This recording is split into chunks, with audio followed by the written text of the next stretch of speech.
Bien, en este tema de organizar información en textos expositivos, vamos a hablar ahora sobre la elaboración de los cuadros sinópticos, el mapa mental y el mapa conceptual.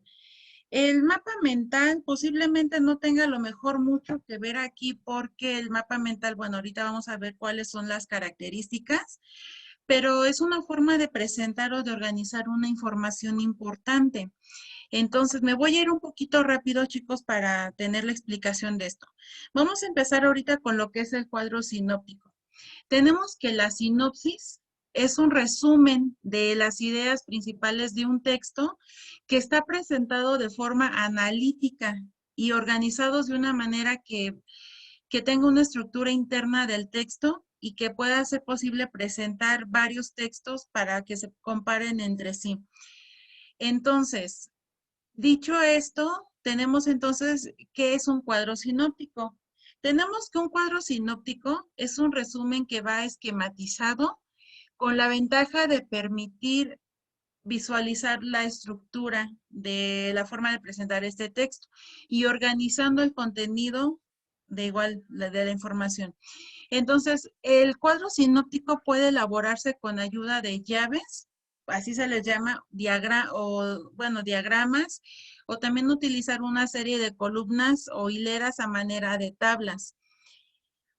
Entonces, bueno, los cuadros sinópticos nos sirven para definir la forma cómo se encuentra organizada o cómo se encuentra organizado un escrito, cuáles son sus elementos principales y la manera de cómo están organizados. ¿Cómo podemos elaborar un cuadro sinóptico entonces? Ya teniendo un tema en particular del cual vamos a acomodar la información, se va a determinar por medio de dos etapas. La primera nos indica que determinar los elementos esenciales del contenido del cuadro sinóptico. Y después viene la representación del esquema de las relaciones existentes entre estos contenidos. Relación esquemática es ya darle la estructura a lo que es un cuadro sinóptico. Entonces, para esto debemos de tener en cuenta que es importante determinar las ideas centrales del texto, relacionar los elementos del texto de manera que se puedan organizar y elaborar el esquema que refleja las relaciones de los elementos esenciales del contenido. Ahora, para elaborar un cuadro sinóptico, es importante tomar en cuenta cuál va a ser la forma de este cuadro y su contenido. Les había comentado que se forma a través del uso del sistema de llaves. Las llaves son estas formas de aquí. Estas figuras, estos que tenemos en el lado derecho, esas son las llaves que lleva un cuadro sinóptico. Muchos de ustedes ya han elaborado este cuadro, pero a lo mejor no se ha profundizado el por qué es importante y sobre qué elementos se debe de realizar. Entonces, tenemos que el título del tema debe de colocarse en la parte central lateral del cuadro sinóptico, fuera de la llave principal. Considerando también que deben haber divisiones y subdivisiones que van a establecer su jerarquía utilizando precisamente las llaves. Y se pueden resaltar, por ejemplo, las llaves se pueden resaltar cada división o subdivisión con letras de diferente tipo y tamaño. Importante es partir de una idea general a una idea particular o no sé si me explico esa parte de general al particular. Entonces, el tema general se debe expresar en forma clara y precisa a través del título. Para los subtítulos se emplean términos o frases cortas con sentido y los subtemas se desprenden del tema general e incluyen una breve explicación de los conceptos básicos del contenido o del tema que ustedes vayan a trabajar. Entonces se pueden colocar todos los subtemas que sean necesarios, pero cabe señalar que cada uno de ellos se va a ir dando una explicación. Entonces, aquí tenemos un ejemplo de cómo queda la estructura de un cuadro sinóptico. ¿Quién ya ha trabajado cuadros sinópticos? Yo, maestra.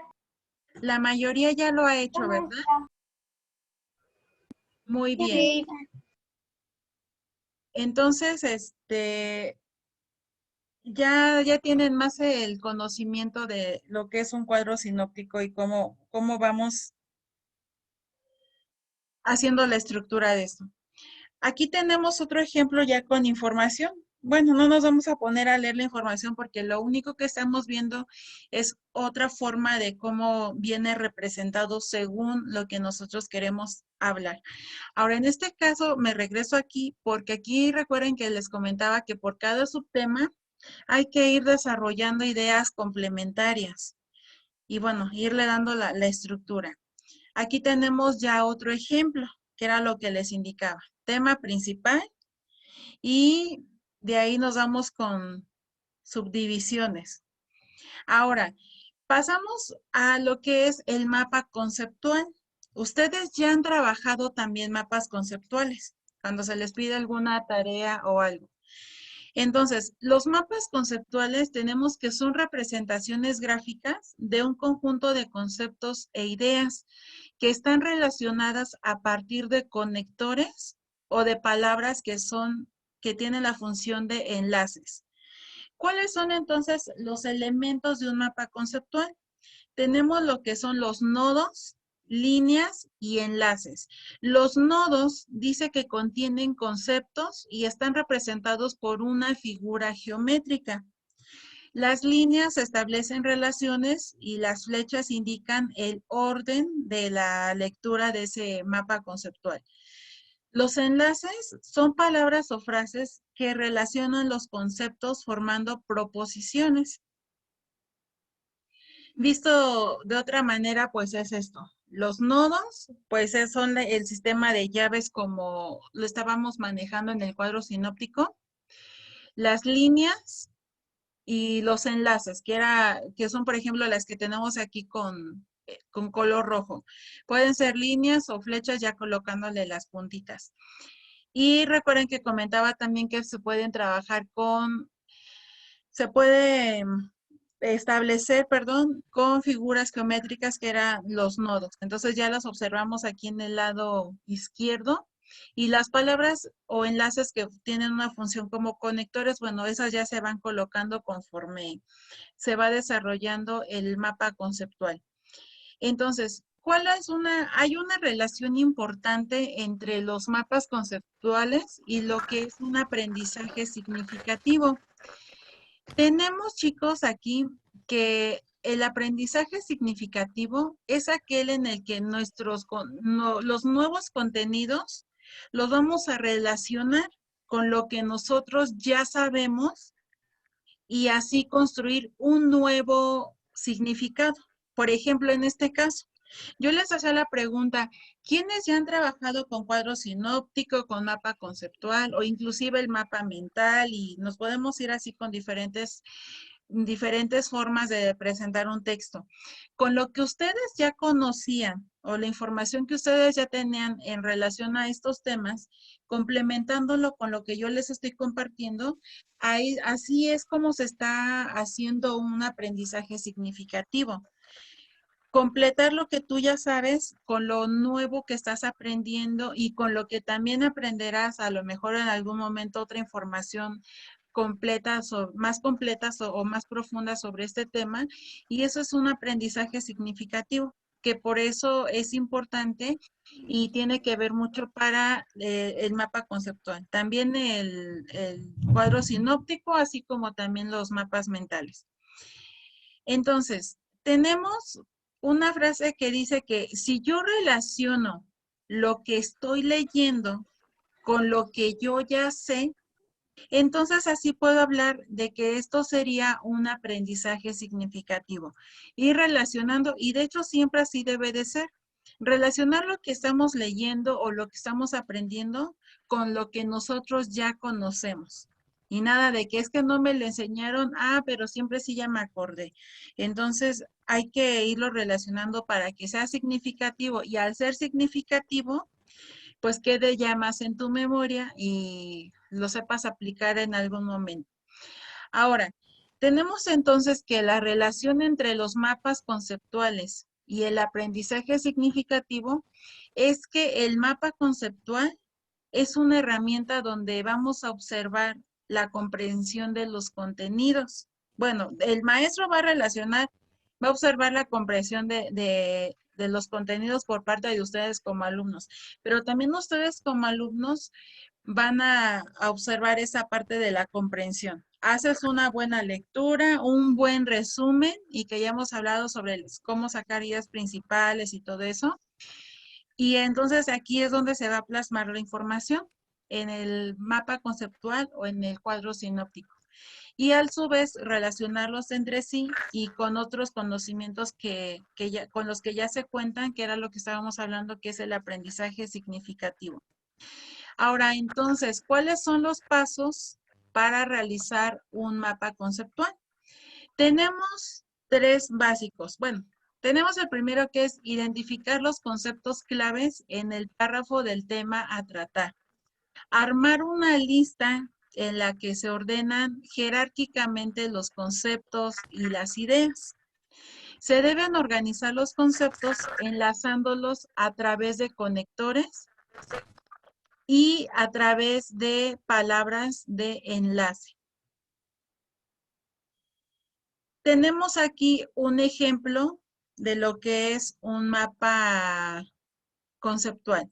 Tenemos la idea principal que nos habla acerca de los signos, palabras clave o palabras que nos sirven como conectores. Tenemos, bueno, ahí es representan, pero está mal escrito. Sería representan, se clasifican en, y hasta abajo donde dice se caracterizan por. Esas serían las palabras clave. Y ya de ahí tenemos otras que, por ejemplo, objetos, convención, semejanza, contigüidad, símbolos, iconos, índices. Tenemos lo que son las flechas o las líneas que nos van a indicar realmente cómo debe de ser el orden para la lectura de un mapa conceptual. Yo ahorita lo leí en desorden porque estamos identificando los elementos, que este mapa conceptual tenga los elementos que estábamos mencionando al inicio. Pero realmente se debe de leer conforme están las líneas o las flechas. Ahora, pasando a otro, que bueno, a lo mejor este no tenga mucho que ver en la cuestión de los mapas mentales, en la producción de textos expositivos, a lo mejor no tenga mucho que ver porque aquí no vamos a redactar un texto. Pero cabe señalar que también es muy importante mencionarlo porque un mapa mental, así como tenemos ahorita el esquema, realmente así es más o menos un mapa mental. No va a llevar texto, no lleva ya texto como el cuadro sinóptico, como el mapa conceptual, pero es a base de dibujos. Pero no nada más es colocar los dibujos que se vean bonitos y ya, sino todo tiene un trasfondo. Entonces, tenemos que un mapa mental es una representación gráfica de una serie de ideas, porque con esto nos va a ser más fácil recordar una imagen gráfica que todo un texto. Si yo te dijera, por ejemplo, de este mapa, y por ejemplo nos regresamos a esto, que son letras. Si recordamos también son letras. Ahorita son palabras clave. Pero a ti, en lo particular, ¿de qué manera se te haría más fácil recordar información? ¿Por medio de dibujos o por medio de los textos lineales? ¿A quién se le haría más fácil recordar una información mediante dibujos o imágenes? ¿A nadie? A mí se me haría más fácil con dibujos, maestra. A mí, Así es. maestra. A mí Ahí también. cada quien sí, hasta en la mayoría y hasta a mí en lo particular se me haría más fácil recordar un dibujo porque un dibujo yo ya lo relacionaría con algo. Entonces así sería más fácil. Y según la actividad que uno vaya a realizar, hay que ver la función de cómo presentar ese texto. ¿Qué herramienta sería más conveniente? Y sí, por medio de los dibujos, pues sería más fácil. Entonces, tenemos que el mapa mental es una técnica que deriva de la investigación de la memoria y nos habla que es un organizador gráfico. Entonces, también es funcional como una estrategia cognitiva precisamente por esa cuestión de que nos va a ayudar a fortalecer conexiones. Entonces, tenemos que esta técnica de los mapas mentales fue desarrollada por el británico Tony Buzan con el objeto de fortalecer las conexiones sinápticas que tienen lugar entre nuestras neuronas de la corteza cerebral y que hacen posible todas las actividades, que hace posible, perdón, todas las actividades intelectuales del ser humano. Entonces, al utilizar esta herramienta del mapa mental, se produce un enlazamiento electroquímico. Bueno, aquí nos habla sobre los hemisferios cerebrales, que sabemos que son dos, izquierdo y derecho. De tal forma que nuestras capacidades cognitivas se van a concentrar sobre un mismo objeto y van a trabajar armónicamente hacia un propósito en común. Entonces, ¿cuál es la utilidad de esta herramienta, de este mapa mental? Tenemos que el mapa mental, entonces, es una herramienta que nos permite memorizar, organizar y representar información, utilizando armónicamente las funciones cognitivas, de los dos hemisferios que les había comentado. ¿Cómo lo aplicamos entonces? Para organizar actividades, también para tomar apuntes en clase, para cursos, conferencias, hacer resúmenes, para planear incluso proyectos. Se pueden también sacar conclusiones de libros, de programas, para hacer una presentación ante un grupo o al recopilar una lluvia de ideas o también cuando se trabaja en equipo. Pero aquí lo importante es que cuando tú vayas a estudiar un mapa mental, pues también sepas y que también logres recordar con qué propósito tú colocaste esa imagen. ¿Sí me explico? Entonces, las reglas de los mapas mentales, tenemos unas reglas generales.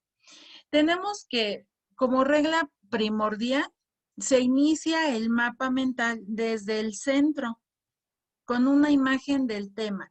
Por ejemplo, si yo voy a hablar sobre el tema de el agua, ¿cómo sería una imagen que me represente el tema si voy a hablar del agua? ¿Una gota de agua? Así es, también lo mismo se me ocurrió, una gota de agua. Y con eso quiero dar a entender que es el tema del agua. Entonces, voy a seleccionar palabras que sean claves utilizando mayúsculas o minúsculas al escribir. Cada palabra o imagen debe de estar sola y ubicada sobre su propia línea. Hay quienes lo elaboran el mapa mental a base de 100% puro dibujo. Hay quienes ponen el dibujo y abajo del dibujo colocan una palabra clave para recordar la idea del por qué se colocó esa imagen. Entonces también está el de emplear imágenes, símbolos, códigos y dimensiones en todas partes de este mapa.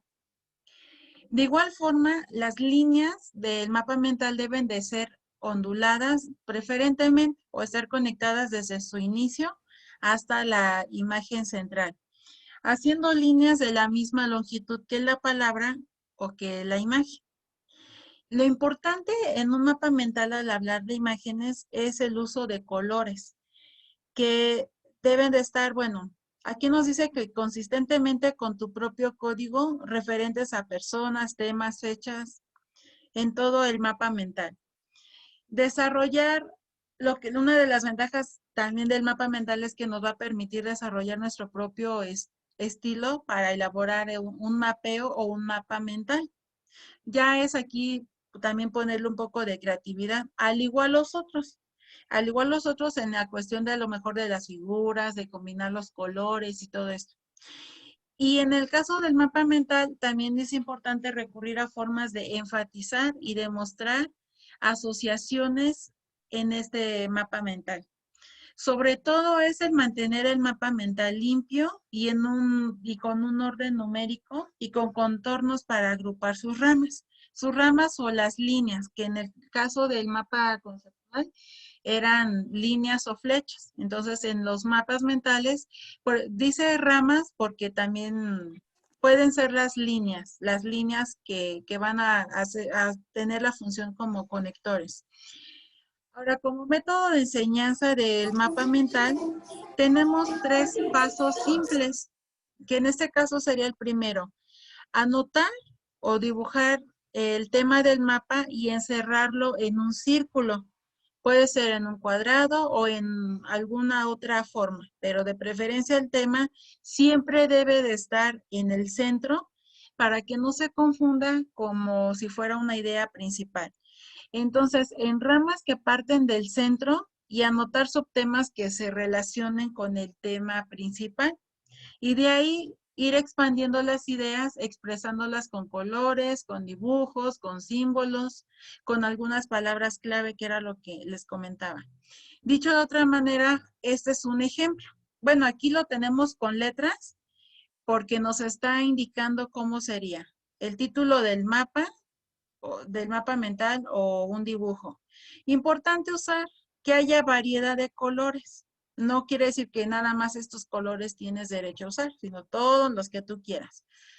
Y ya, ideas y partes de ideas principales, ya de ahí hay ideas asociadas, entras con detalles sobre esa idea y así. Importante también es colores que debes de utilizar. Hacer contraste entre colores cálidos, fríos e irlos combinando.